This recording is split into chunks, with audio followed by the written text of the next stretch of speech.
आप एक दिन बाजार जाते हैं और एक मूर्ति खरीदते हैं, किसी भगवान की, देवी की या किसी पूजनीय की। आप घर लाते हैं और उसके सामने हाथ जोड़कर कहते हैं, भगवान मुझे धन दो। पर जरा रुकिए, अगर यह मूर्ति सच में धन देती तो क्या दुकानदार इसे बेचता या खुद अपने घर में रखकर अरबपति नहीं बन जाता? यह सवाल मजाक नहीं है, यह हमारे सोचने के तरीके का आईना है।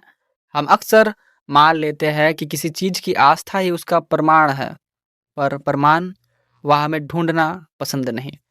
हम उस मूर्ति से धन, सेहत, सफलता, यहाँ तक कि खुशियाँ भी मांग लेते हैं, लेकिन यह नहीं सोचते कि वह मूर्ति तो कल एक दुकान में दूसरी मूर्ति के साथ धूल खा रही थी।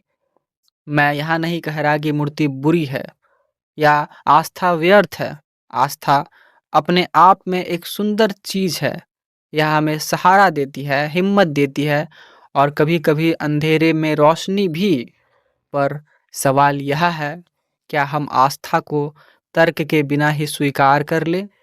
क्या हम यह मान लें कि एक पत्थर, एक लकड़ी या कोई धातु का टुकड़ा हमारी किस्मत बदल सकता है? सिर्फ इसलिए क्योंकि हमने उसे पवित्र नाम दे दिया। दुकानदार मूर्ति बेचता है, उसके लिए यह एक वस्तु है, जैसे कपड़े, जूते, बर्तन या और भी कुछ। वह जानता है इसका मूल्य पत्थर या धातु से नहीं बल्कि हमारी मान्यताओं से बनता है।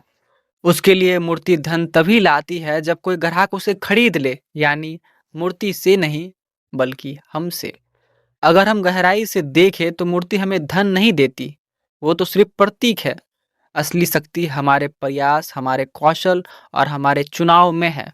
मूर्ति दरअसल एक आईना है जो हमें हमारे अपने विश्वास की झलक दिखाती है। हम जितना मांगेंगे उतना असर महसूस करेंगे, लेकिन असली असर हमारी मेहनत और कर्म ही पैदा करते हैं। पर दिक्कत तब होती है जब हम अपनी जिम्मेदारी छोड़कर पूरी तरह मूर्ति पर आश्रित हो जाते हैं, जब हम खुद मेहनत करने के बजाय चमत्कार करने की उम्मीद करने लगते हैं। यह वैसा ही है जैसे कोई किसान खेत में बीज न डाले और फिर भी फसल की प्रार्थना करे। तो अगली बार अगर आप किसी मूर्ति के सामने खड़े हो तो यह मत सोचिए कि वह आपको धन देगी, बल्कि सोचिए कि वह आपको प्रेरित करेगी ताकि आप खुद वह धन कमा सके। क्योंकि अगर मूर्ति सच में धन देती तो दुनिया के सबसे अमीर लोग दुकानदार होते और हम सभी ग्राहक बस उसकी मूर्तियां खरीदते रहते। मेरे विचार को सुनने के लिए धन्यवाद।